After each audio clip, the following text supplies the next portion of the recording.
I look so clean and so fresh. So, hey guys, I am here at Tyler's house, Ellie's house, and I kind of just want to talk about some of the gear that I really like or really don't like so far. And so I got some of my gear here. This isn't like a full gear video going over all my gear. Just want to talk about some of it on my 0 day here because I am having a lovely day, eating lots of food and being lazy and resting, and it is great, but that stuff is kind of boring. So I'm going to talk about some of my gear, starting with my fancy watch here. I definitely don't think you need like any kind of fancy watch. In fact, really the only thing that I like about this watch is that it has the elevation, and sometimes the elevation is hundreds of feet off, but it's still somewhat accurate. That's honestly like the best thing about it. I don't think it's needed. It was like $250 for this, and it has like a barometer and all these other fancy things. And I just like it for obviously the time and date, but for the elevation, just so I can kind of see the elevation. However, at any time I can open up GutHook or Half Mile and look up my exact elevation on the maps. So it's kind of unnecessary. And I usually have to charge it, not too often, but at every resupply I definitely have to charge it. One item that I really like is the 10,000 Anchor battery here. I think it charges my phone at least 4 times, and so that's really nice. It charges my InReach, which is the next thing I wanted to mention, but that battery backup is nice. It's not quite enough right now. I might buy another one. I might buy some like cheap solar gear. That I really would like some cheap solar gear that I could just have on the side of my backpack that could trickle charge enough throughout the day to charge my phone. Even like 25 to 50% would be awesome, because then, you know, over the course of a 5-day or 1 week trip between cities, that could give me quite a bit of charge. The other thing is this InReach. I think this is cool to use as like a tracking. I have family and friends tracking me on this InReach, and you know, they can see where I am at any given time. I think it's expensive. The actual device costs over $300, and I'm paying at least $20 a month for the service. If I'm ever lost, I can push the SOS, or like in danger, I can push the SOS and I can get saved, which is nice. But I think there's one called like the Spot that's cheaper. So in Warner Springs, I kind of randomly decided to get these socks.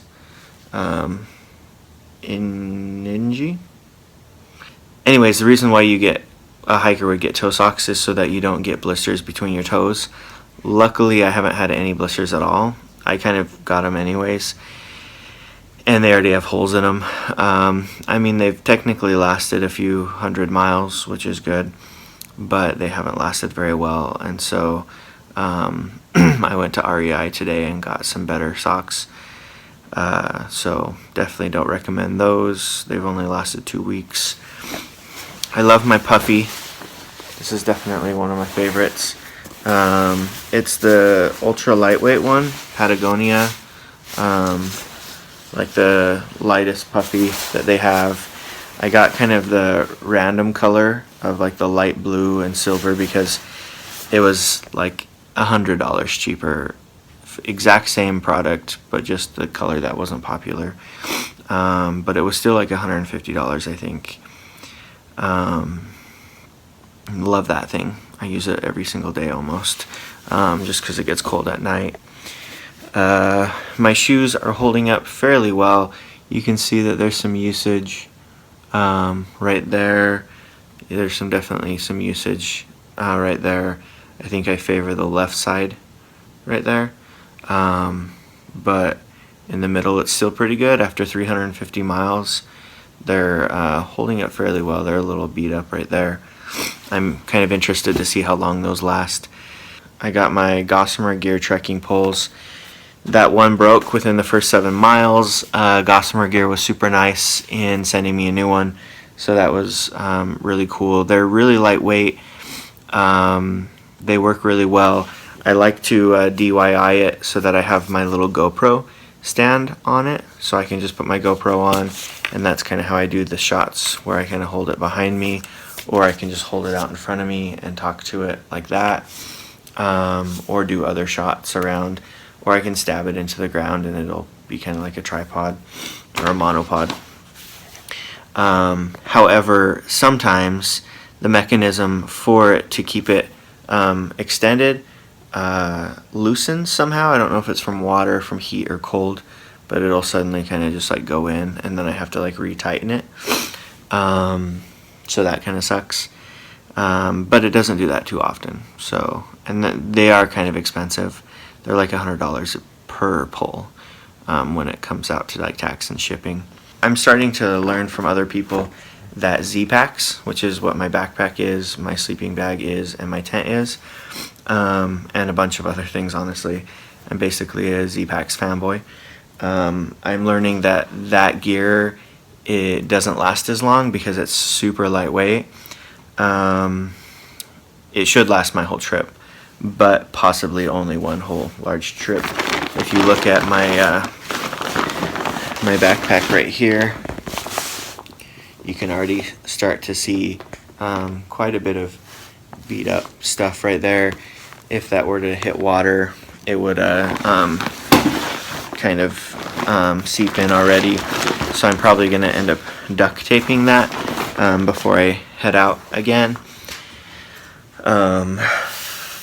But otherwise it's holding up. Maybe I'm too harsh on it. Maybe at the end of the day I throw it down too hard.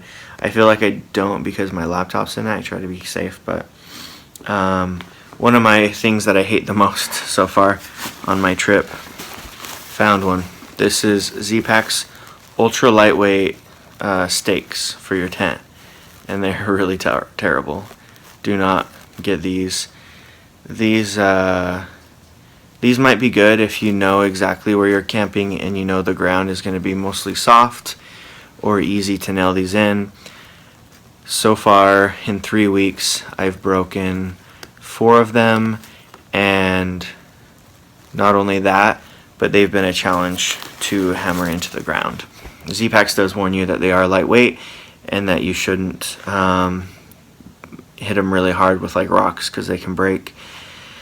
But after you've hiked 20 miles and you've finally found the first campsite that looks feasible, and you're exhausted and ready to camp, and you realize that it's kind of sort of a rock bed, or it's really tough ground, and you don't have some good stakes, then you have to spend a lot of time slowly hammering it in and finding just the right spot, or like tying rocks to the end instead of stakes, and it's just a lot of effort that is annoying and unnecessary, and so I definitely wouldn't recommend those at all. That's probably my number one dislike. I also got in the mail a patella band to help with my knee, so an actual band, not the kind of makeshift DIY thing I was doing there. So yeah, I'll show you guys what I buy tomorrow. See you tomorrow.